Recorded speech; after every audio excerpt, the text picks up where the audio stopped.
আমার বন্ধুরা, আপনার বিবেক যদি থাকে আপনি এখান থেকে আশা করছি কিছু নিয়ে যাবেন। আমাদের জননী প্রধানমন্ত্রী শেখ হাসিনা আজকে ঘোষণা দিয়েছেন, দাড়িওয়ালা টুপিওয়ালা মানুষ দেখে কেউ আশেপাশে মন্তব্য করবেন না। এই দাড়ি টুপি কি আমির হামজার? রাসূলের। কার? মানে রাসূলের প্রতি সম্মান দেখিয়েছেন।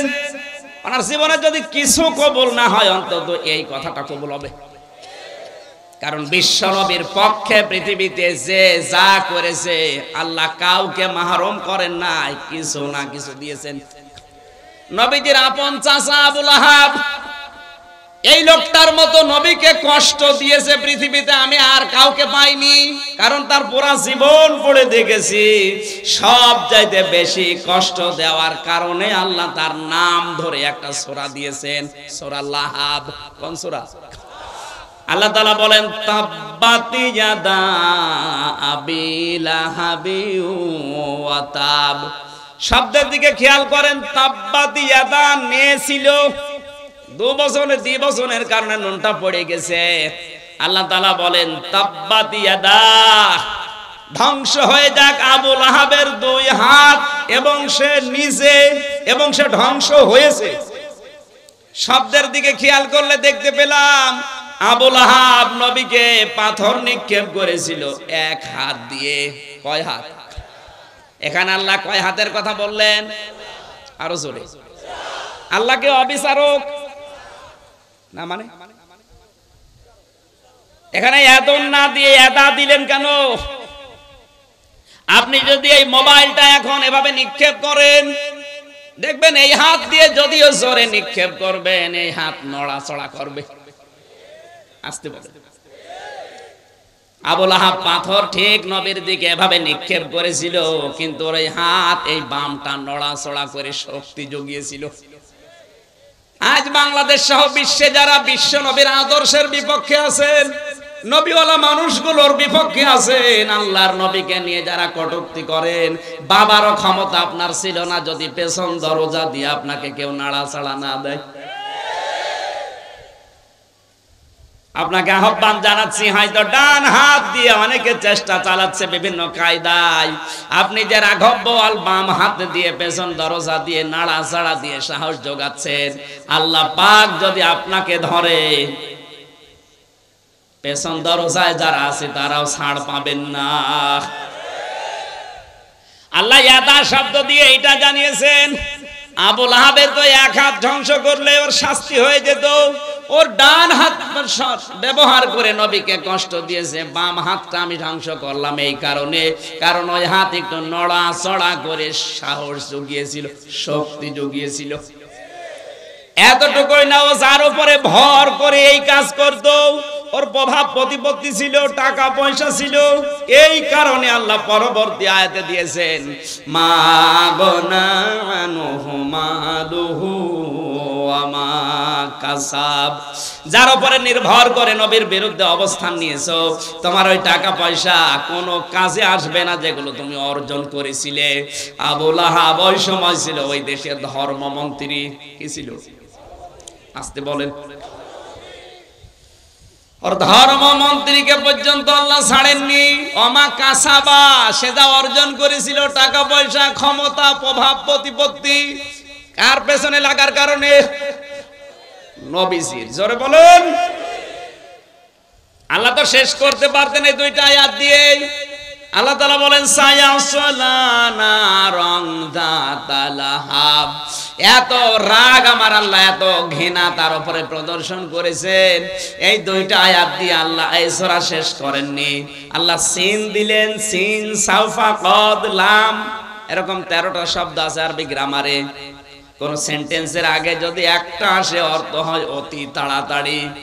আল্লাহ তাআলা বলেন অতি শীঘ্র ওকে আমি আল্লাহ জাহান্নামের অগ্নিশিখায় প্রবেশ করাবো, অমরাত এবং তার স্ত্রীকেও।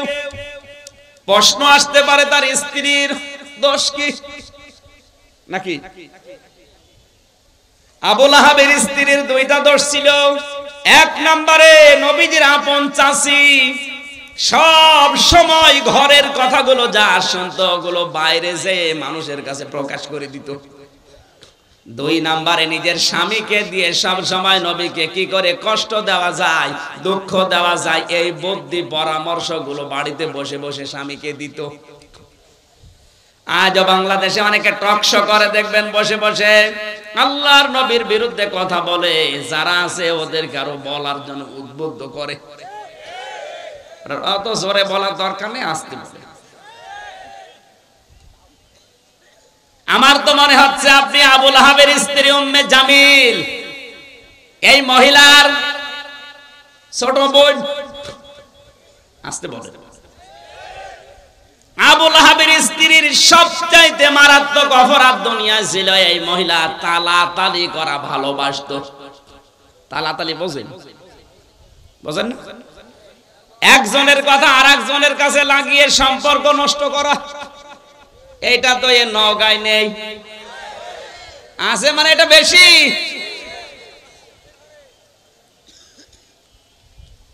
আব্দুল গাফফার ভাইয়ের সাথে অনেকের হয়তো মিল নেই, খোঁজ খবর নিয়ে দেখবেন, কাছে যে দেখবেন বিষয়টা কিছু না, শুধু তালাতালির কারণে সম্পর্ক দূরত্ব হয়ে গেছে।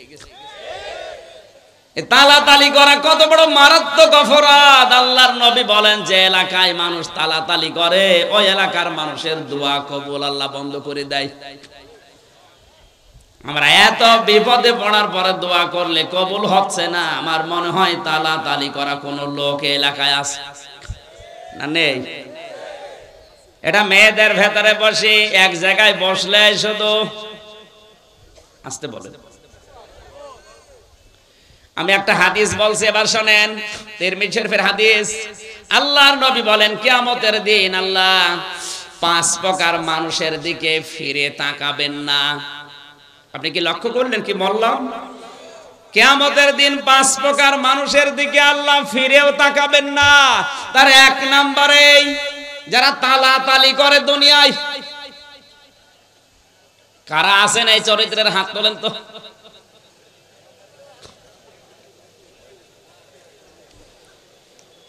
এই খেয়াল করেন, মুসা আলাইহিস সালামের জামানায় অনেকদিন বৃষ্টি বন্ধ ছিল। হযরতে মুসা উম্মতগুলোকে নিয়ে চাটিয়াল ময়দানে গেলেন, নামাজ পড়ার পরে দোয়া করলেন, আল্লাহ তুমি আমাদেরকে বৃষ্টি দাও। 3 বার মোনাজাত করার পরে বৃষ্টি হয় না।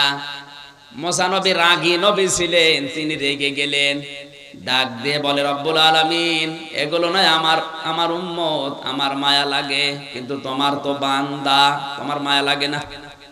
আল্লাহ তাআলা বলেন, মুসা মায়া লাগে, তো বৃষ্টি দাও না কেন? দেব না। তোমার বান্দা মায়া লাগে তুমি নিজে বললে, তারপরও বৃষ্টি দেবা না মানে? বলছে দেব না, দেওয়াই লাগবে। আল্লাহ তাআলা বলেন, মুসা বৃষ্টি আমি দিতে পারি কিন্তু দেব না, কারণ যাদেরকে নিয়ে দোয়া করলে ওর ভেতরে নামিমা তালাতালি করা একজন মানুষ আছে, ওরে যতক্ষণ বের করে না দিবা ততক্ষণ দোয়া কবুল হবে না। হযরতে মুসা ডাক দিয়ে বলে, রব্বুল আলামিন, তুমি শুধু ওই লোকটার নাম বলো, দেখো কি করে ওর ঘাট ধরে বের করে দেব। আল্লাহ তাআলা বলেন, না, আমি নিজেই নাম ধরে গীবত করতে নিষেধ করি, আর আজকে আমি নিজে নাম ধরে গীবত করব, হবে না। মুসা নবী বললেন, আল্লাহ আমি তো আর আলিমুম বিযাতিস সুদূর না, মানুষের মনের খবর আমি তো জানি না, সুতরাং এই মুহূর্তে যদি ওর নাম ধরে তোমারে বলি, এতগুলো মানুষের সামনে তুমি ওর ঘাড়ে ধাক্কা দিয়ে বের করে দিবা, অপমান হবে, আমি পারবো না। হযরতে মুসা বলে, আল্লাহ আমি তো জানি না মানুষের মনের খবর, আমি টের পাবো কি করে? আল্লাহ তাআলা বলেন, মুসা তোমাকে আমি কয়েকটা সিমটম বলি, তার ভেতরে 1 নম্বরে তুমি সবাইকে নিয়ে তাওবায়ে নাসুহা করো। মন থেকে যদি সবাই তওবা করে ওই লোকটাও তওবা করবে, আর যারা মন থেকে তওবা করে তাদেরকে আমি আল্লাহ বেগুনাহ ব্যক্তির মতো বানিয়ে দেই। সবাইকে নিয়ে তওবা করার পরে এবার মোনাজাত করলেন। মোনাজাত শেষ হতে দেরি, আমার আল্লাহ বৃষ্টি নাজিল করতে দেরি করলেন না। সুতরাং এখানে যদি কোনো তালাতালি করা, একের কথা অন্যের কাছে লাগানো, সম্পর্ক নষ্ট করা কোনো লোক থাকেন, আপনি চলে যান, নয়তো আজকের মাহফিল, আজকের মোনাজাত সব মাঠে মারা যাবে। চলে যান ভাই, দেখেন তো কেউ যাচ্ছে কিনা। যেটা যাবে বুঝবেন ওইটা ওই 2 নাম্বার না, এটা বাদ দেওয়া লাগবে। আমি হাসির খোরাকি দেইনি, এটা বাদ দেওয়ার দরকার আছে না? আপনাকে কিয়ামতের দিন আল্লাহ ঘুরেও দেখবে না যে আপনি আল্লাহর বান্দা ছিলেন না বান্দি ছিলেন, তাকাবেই না। কয় প্রকার মানুষ? 1 নম্বরে যারা এই তালাতালি করে, কিছু দেওয়ার পরে খোঁটা দেয়। 2 নম্বরে যারা অহংকার করে টাকনুর নিচে কাপড় পরিধান করে। বিজ্ঞান এখন তথ্য দিয়েছে 1500 বছর আগের এই হাদিসটা, মাস ফালা মিনাল কাবাইনি মিনাল ইজারি ফিন্নার। তোমার টাকনুর নিচে লুঙ্গি পায়জামা প্যান্ট দ্বারা যেগুলো ঢাকা থাকবে ওইটা জাহান্নামে না চলে জান্নাতে আসবে না। কেন বললেন? নবীজির এই কথাকে বিজ্ঞান পরীক্ষা করে দেখেছে, মানুষের এই টাকনুর নিচে যে ছোট্ট একটা রগ আছে ওটা খুব মোলায়েম। ওটা যদি বারবার, এটা মেয়েদের পুরুষের কিন্তু আবার আলাদা। পুরুষের ক্ষেত্রে এই জায়গাটা আলো বাতাস লাগা দরকার। এই যে রগটা যদি বারবার আপনার লুঙ্গি প্যান্ট পায়জামা দ্বারা বারবার ওখানে ঘর্ষণ লাগে, তাহলে প্যারালাইসিস হওয়ার অথবা ক্যান্সার হওয়ার সম্ভাবনা আছে। বিজ্ঞান এই ছোট্ট হাদিস গবেষণা করে অনেকে আজ মুসলমান হয়ে গেছে। আশা করছি আপনি এই হাদিসটা আমল করবেন, শুধু নামাজের সময় না, সব সময় না, নামাজের সময়। 3 নম্বরে যারা বৃদ্ধ জিনাখোর, বুড়ো জিনাকারী, এটা এখন বাংলাদেশে দিন দিন বেড়ে যাচ্ছে। যুবক মানুষ নাকি খেপে গেলে তারে ঠেকানো যায় হাদিস কোরআন বলে, আর বুড়ো মানুষ খেপলে নাকি ওরা বাঁশ মেরেও ঠেকানো যায় না। বাংলাদেশে আজ হাজারো জায়গা থেকে আমরা মেয়েদের কান্নার আওয়াজ পাচ্ছি। যাদের রুম থেকে কান্নার আওয়াজ আসে যুবক মানুষ না, দেখবেন বুড়ো মানুষ। আসতে বলেন। আজকে দিনাজপুরের ডিসির নাম বেরিয়েছে, জামালপুরের ডিসির কথা নয়, বাদই দিলাম। এগুলো কি যুবক না বুড়ো? আসতে বলেন। এই জন্য আমার যতটুকু ধারণা, আমার যতটুকু মনে হয়, এই দেশে যাদের সম্পদ আছে, ধনী মানুষ, ওর একটা বিয়ে করলে হবে না, ওর কমপক্ষে 3-4টা বিয়ে করা লাগবে, তাও হবে না। না, এদেশে যদিও সামাজিক অবস্থা এটা নেই, একটার বেশি 2টা বিয়ে করলে মানুষ উল্টা চোখে দেখে। কথা বলেন না কেন? আব্দুল গাফফার সাহেবকে আল্লাহ যা দিয়েছে, যে সম্পদ, যে ক্ষমতা, যে প্রভাব প্রতিপত্তি, একটা বিয়ের পরে যদি 2টা বিয়ে করে, আমরা অনেকেই মনে করব নষ্ট হয়ে গেছে। ওনার দ্বারা এখন কিন্তু একটা না, আমার মনে হয় একটা বউ থাকে ঢাকায় আর একটা নজিপুরে থাকা দরকার। এ কথা বলছেন না? আজ হাজারো ধনী মানুষের চরিত্রগুলো আপনি লক্ষ্য করে দেখবেন, এদের যে চরিত্র, কিয়ামতের দিন আল্লাহ এদের দিকে তাকাবে না, কারণ অধিকাংশ বুড়ো মানুষ জিনাখোর। 4 নম্বরে অহংকারী ফকির। ফকির আবার অহংকারী হয়? আছে। ফকির অহংকারী বলতে এখানে কি বুঝলেন হাদিস? এই ফকির মানে যারা ভিক্ষা করে এই ফকির না, এই ফকির হচ্ছে পৃথিবীর সব বান্দা বান্দি আমার আল্লাহর কাছে ফকির। এমন সময় কারেন্ট গেল, জেনারেটর নেই,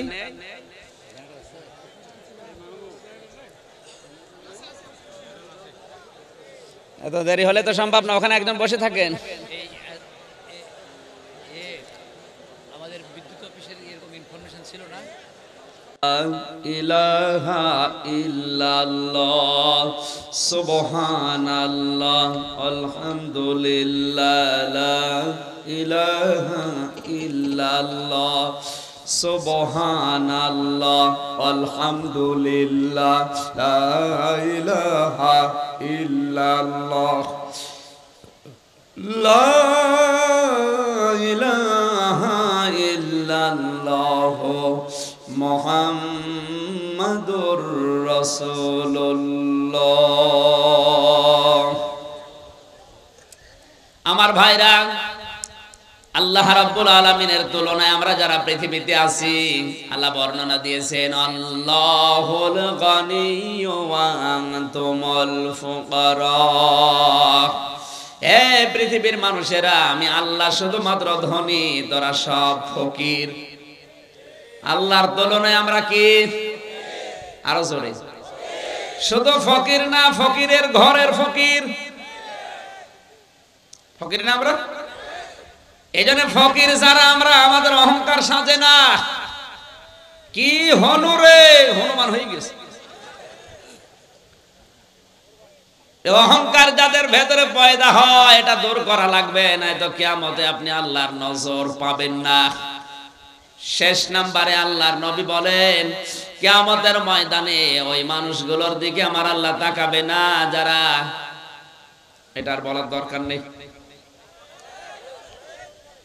পৃথিবীতে যারা মিথ্যাবাদী প্রেসিডেন্ট, মিথ্যাবাদী যারা প্রধানমন্ত্রী, এদের দিকে আল্লাহ কিয়ামতের দিন তাকাবে না। এটা এই দেশে নেই, যে দেশে আছে ওই দেশে গেলে আমি বলবো। সুতরাং এই 5 প্রকার মানুষের নাম আমি হাদিসের ভেতরে পেয়েছি, তিরমিজি শরীফের হাদিস। আমরা যারা এর ভেতরে পড়ে না যাই, জোরে বলেন আমিন। আমার বন্ধুরা, তালাতালি করা লোক যারা আছেন, চরিত্র পাল্টান। এটা আবুল আহাবের স্ত্রী উম্মে জামিলের চরিত্র। এটা মেয়েদের ভেতরে যেহেতু বেশি সম্মানিতা মা বোনেরা, নবীজি মেরাজের রাত্রে জাহান্নামে মেয়েদেরকে বেশি দেখেছেন 2টা কারণে। 1 নম্বরে, মেয়েরা বিনা কারণে স্বামীর হুকুম ছাড়া এক বাড়ি থেকে আরেক বাড়ি সে গল্প করে। সে গল্প কোরআন হাদিসের না, শুধু তালাতালি আর স্বামীর বদনাম। এরকম বউ আছে কার হাত বলেন তো? আলহামদুলিল্লাহ, এলাকায় এরকম মহিলা নেই। আবুল আহাবের কথা বলছিলাম। বিশ্বনবী মুহাম্মদ রাসূলুল্লাহর পেছনে এত বেশি লেগে থাকার কারণে আল্লাহ পাক তার নামে সরাসরি সূরা নাজিল করেছেন। কথা বলেন ঠিক কিনা? তার চাইতেও ভয়ঙ্কর তো কাফের ছিল, কিন্তু তাদের নামে তো আল্লাহ সূরা দেয়নি। যেমন আবু জেহেল, উতবা, শাইবা, মুগীরা, তাদের নামে কিন্তু আয়াত আছে, সূরা নেই। ওয়ালিদ ইবনে মুগীরার নামে একটা আয়াত আল্লাহ দিয়েছেন, সূরা কলমের 13 নম্বর আয়াত, উতুল্লিম বাদা যালিকা জানিম। এতটুকুই শেষ। কিন্তু এই লোকটার নামে সরাসরি আমার আল্লাহ কোরআনে কারিমে আয়াত দিয়েছেন, সূরা পর্যন্ত নাযিল করলেন। আবু জেহেলের নামে একটা আয়াত আছে মাত্র সূরা আলাকে, কিন্তু আয়াত সূরা নেই। আর এই লোকটার নামে আয়াত না সূরা? বলেন, এত বড় একটা সূরা আল্লাহ তার নাম দিয়ে, তার স্ত্রীর নাম দিয়ে নাযিল করলেন। তার মানে আল্লাহর কাছে আবু জেহেলের চাইতে আবু লাহাব আরো ঘৃণিত, নিকৃষ্ট। বলেন, অথচ এই লোকটা মারা যাওয়ার পর প্রত্যেক সোমবারের দিন শুধু এই 2টা আঙ্গুল, এই শাহাদত আঙ্গুল আর এই পাশেরটা মুখের ভেতরে নিয়ে একটু চষা মারে, ওর ভেতরে শরবত আমার আল্লাহ জারি করে দেয়। তাফসীরের কিতাবে দেখলাম, কেন এত বড় অপরাধীকে আমার আল্লাহ এই শান্তি কেন দেয়?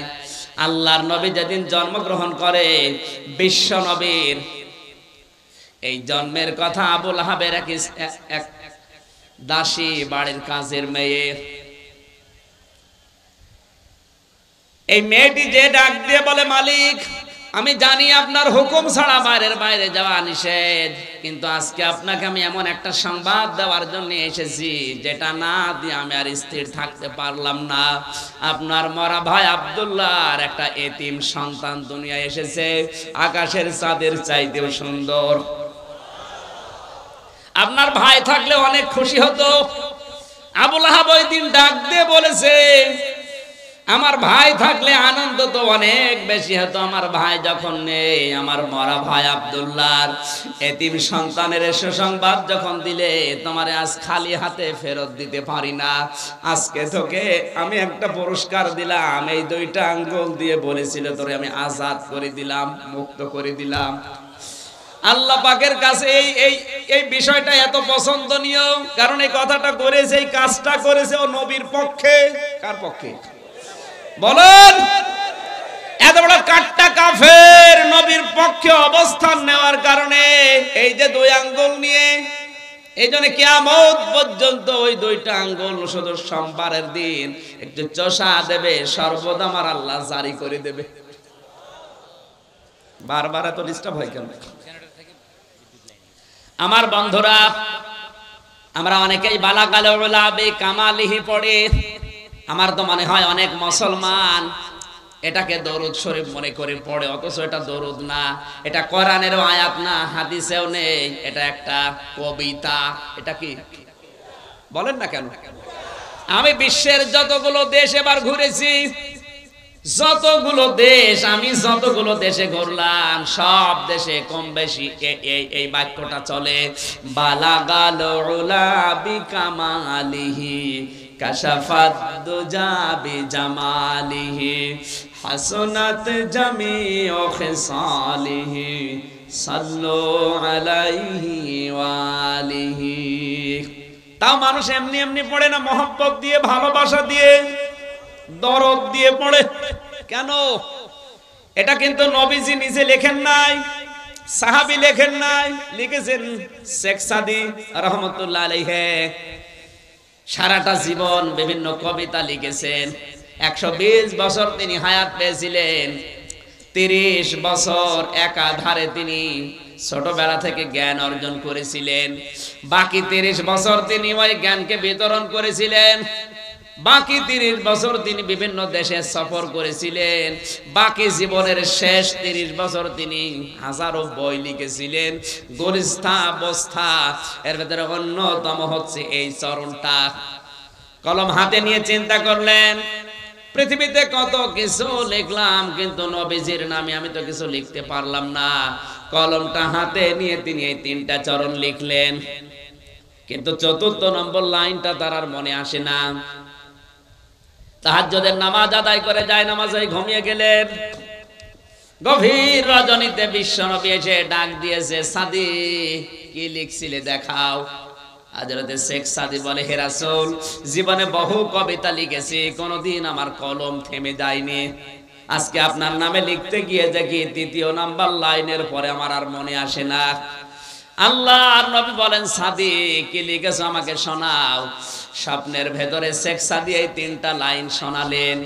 নবীজি বললেন, সাদি কলম হাতে নাও, 4র্থ নম্বর লাইন আমি নবী নিজে বলি, তুমি লিখে নাও, সাল্লু আলাইহি ওয়া আলিহি। জোরে বলেন আল্লাহু আকবার। হযরতে শেখ সাদি জীবনে কত কিতাব লিখলেন, ওগুলোর নামও কেউ জানে না অনেকে। গুলিস্তা বস্তার ভেতরে হাজারো চরণ আছে, কেউ কোনোদিন পড়েও দেখে না। অথচ এই 4টা লাইনের ভেতরে একটা লাইন মাত্র নবীজি নিজে বলেছিলেন। আল্লাহর নবীর নামে লেখার কারণে এটাকে আমার আল্লাহ চিরন্তন করে দিয়েছেন। বাংলার মুসলমানেরা, এজন্য আমাদের উচিত হবে কোন সময় যেন নবীজির আদর্শের উপরে, বিশ্ব নবীর কণ্ঠের উপরে তার আওয়াজ যেন আমাদের আওয়াজ উপরে না যায়।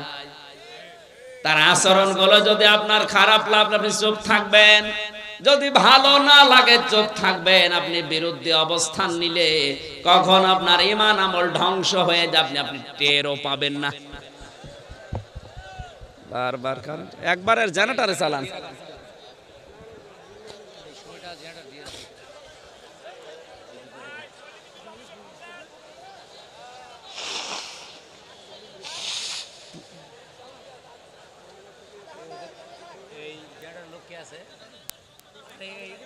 অবশেষে সময়টা জেনারেটর অফ করে না।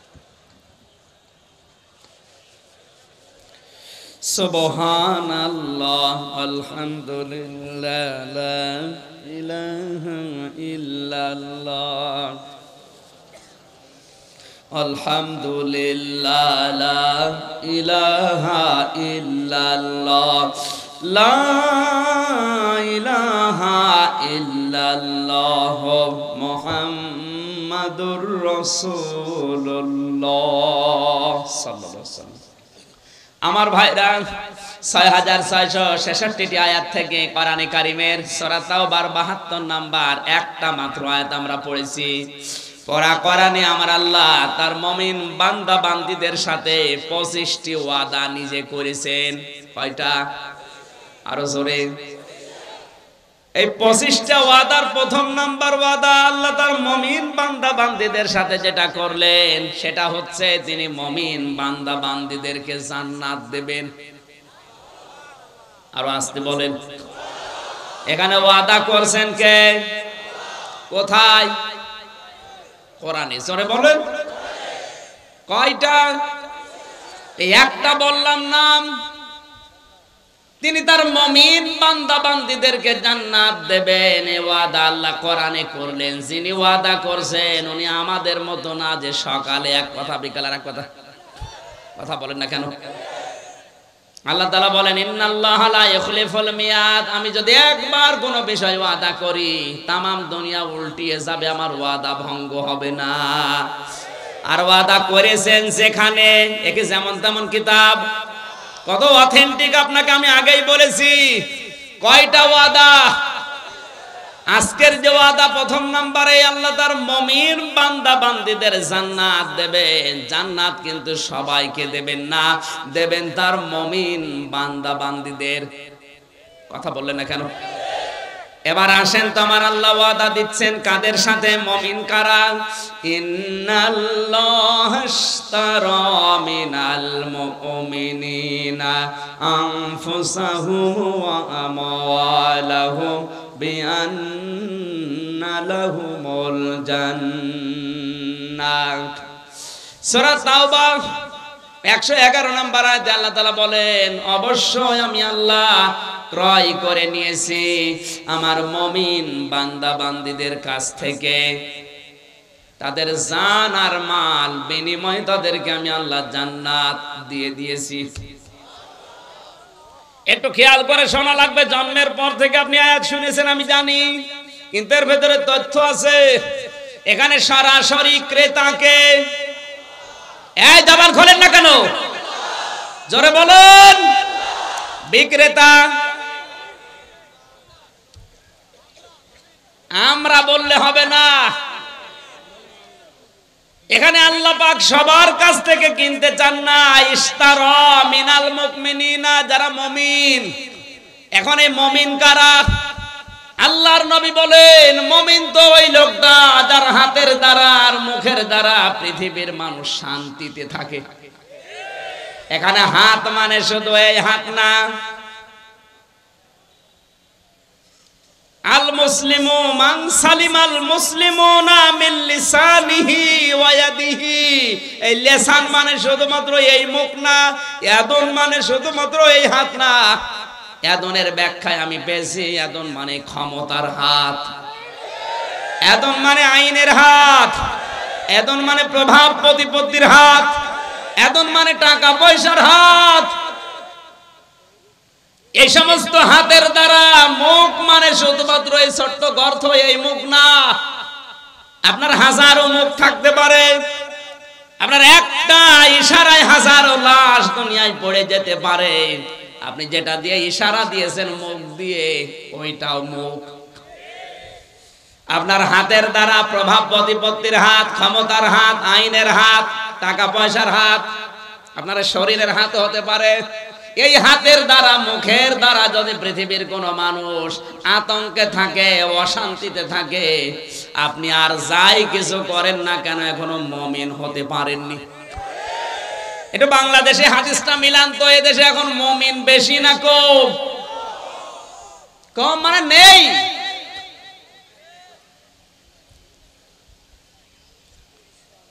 আমরা মনে করি এই দেশে 96% মুসলমান, এরপরেও দেশে ইসলাম কায়েম হয় না কেন? না, আমার দাদা বলছিলেন 96% না, বাংলাদেশে যেই দিন 51% মুসলমান আল্লাহর ঘোষণা অনুযায়ী তৈরি হবে, ওই দেশে ইসলাম কায়েম হতে 16 ঘন্টাও সময় লাগবে না। এক গরিব রিকশা চালক বহু কষ্ট করে 1 কেজি খাসির মাংস কিনে বাড়িতে নিয়ে স্ত্রীকে ডাক দিয়ে বলছে রান্না করো, আমি গোসল করে আসি। আর স্ত্রী রান্না করতে যে চিন্তা করছে দেখি কেমন লাগে, 1 পিস 2 পিস করে মুখে দিতে দিতেও ছাতা শেষ। চিন্তা করছে আমার স্বামী আসলে আমি বলবো কি। যখন গোসল করে এসেছে তখন খাবার দিয়েছে আলু, মূলা, বেগুন। ডাক দিয়ে বলে সেই গোশত বা মাংস কই? বলে আপনি জানেন না, আপনি গোসল করতে গেলেন, আমি সুন্দর করে রান্না করে ঢাকনা দিয়ে ঢেকে রেখে কলে পানি আনতে গেলাম, এসে দেখি মাংস আর নেই, ওই দুষ্টু বিড়াল সব খেয়ে ফেলেছে। লোকটা চিন্তা করে 1 কেজি মাংস, শুধু গোসল করতে গেলাম, রান্না কমপ্লিট, ঢাকনা দিয়ে ঢাকাও শেষ, কলে পানি আনতে গেছে কয় মিনিট লাগে, এর ভেতরে 1 কেজি মাংস বিড়াল খেয়ে ফেলেছে। পাশে তাকিয়ে দেখে ওই বিড়াল মিউ মিউ করছে, খপ করছে ভেতরে। দাড়ি পাল্লা এনে ওজন দিয়ে দেখে 1 কেজি। ডাক দিয়ে বলে বউ, এটা যদি বিড়াল হয় সে মাংস কই? আর এটা যদি মাংস হয় সে বিড়াল কই? কারণ এই বিড়াল যদি 1 কেজি মাংস খায় এর ওজন হবে 2 কেজি। কথা বলে না কেন? 51 ভাগ মুসলমান যদি হযরত ইব্রাহিম নবীর আদর্শ নিয়ে তৈরি হয়, 96 ভাগ লাগবে না। আপনি মুমিন দাবি করলেই হবে না। অনেকেই মনে করে ছোটবেলায় আমার খাতনা করা আছে, আমি মুমিন না। মুমিনকে শুধু খাতনা করে দিলে যদি মানুষ মুসলমান হয়, তে ছাগল তো বড় মুসলমান। ছাগলের খাতনা করা নেই না, সম্ভব না। আল্লাহ তাআলা জাত তার কাছে কিনবেন, অত পাগল আমার আল্লাহ না। আল্লাহ কিনতে চায় শুধুমাত্র কারটা, আরো জোরে। সুতরাং আপনি যদি মুমিন না হয়ে মাদ্রাসা বানিয়ে দেন, আপনার মাদ্রাসা আল্লাহ নেবে না। কারণ আল্লাহ নিতে চাই মিনাল মুমিনিনা, মুমিনদের কাছে। আল্লাহর টাকা পয়সা দরকার না, আল্লাহর দরকার আপনার ইচ্ছাটা। এই কথা বলে না আমার ভাইরা, এখান থেকে আপনি শিক্ষা নেওয়া লাগবে। আল্লাহ তাআলা ইশতারা মিনাল মুনাফিকিনা দাইনি, ইশতারা মিনাল কাফিরিনা দাইনি, ইশতারা মিনাল মুশরিকিনা দাইনি। যে সে দিলে আমি নিয়ে নেব না। আল্লাহর যদি সম্পদের খুব বেশি দরকার হতো, তাহলে তো কারুনের সম্পদ আল্লাহ কিনে নিত। আপনি আর কয় টাকার মালিক হয়েছেন? কারুনের যে সম্পদ ছিল, কোরআনে কারিমে আল্লাহ একটু টাচ দিয়েছেন মাত্র। ইন্না কারুনা কানা মিন কওমি মূসা ফাবাগা আলাইহিম ওয়া আতাইনাহু মিনাল কুনুজি মা ইন্না মাফাতিহাহু লাতানু বিল উসবাতি উলিল কুওয়া। সূরা কসস 20 নম্বর পারা 13 নম্বর পৃষ্ঠা 12 নম্বর লাইন 10 নম্বর লাইনের 76 নম্বর আয়াতে আল্লাহ জানিয়েছেন, কারণ মুসা নবীর অবাধ্য ছিল, তাকে এত সম্পদের মালিক আমি আল্লাহ বানিয়েছিলাম। 70 জন যুবক মানুষ লাগতো তার শুধু চাবি বহন করতে। 70 জন যদি যুবক লাগে চাবি বহন করতে, তো তালা বহন করতে কতজন লাগবে? আর যদি তালা এত হয়, তো বাক্স কত ছিল? আল্লাহর সম্পদের দরকার হলে আপনার কথা আল্লাহ বলতো না কোরআনে, তাহলে কারণের নাম দিয়ে দিত। কথা বলেন না কেন? বাংলাদেশের দিকে যদি আল্লাহ আয়াতটা দিত, তাহলে কিছু মানুষের নাম আল্লাহ উল্লেখ করে দিত। মুসা বিন শমশেরের নাম বলতো, সালমান এফ রহমানের নাম বলতো, আকিজ কোম্পানির নাম বলতো। আপনি কয় টাকার মালিক, আপনাকে তারা 10 বার না 100 বার 1000 বার কিনতে পারে, বেচতে পারে। আমি আকিজ কোম্পানির আদ্দিন হাসপাতাল, যেটা আকিজের বড় ছেলে ডাক্তার মহিউদ্দিন, ঢাকা মগবাজারে আদ্দিনে আমি জমান নামাজ পড়াই মাসে 2 বার। আমি দেখেছি ওদেরকে আল্লাহ যে সম্পদ দিয়েছে। বাংলাদেশের ভেতরে এখন ওরা 3 নাম্বার ধনী। 10টা ধনী যদি থাকে পুরা দেশে, ওনারা আছে 3 নাম্বারে। আর আপনার তো নামই নেই, আছে? তাহলে আপনি তো ওর ভেতরেই নেই। তাহলে ইশতারা মিনাল মুমিনিনা। আল্লাহ কিনতে চান কিন্তু সবারটা না, কার? আরো জোরে।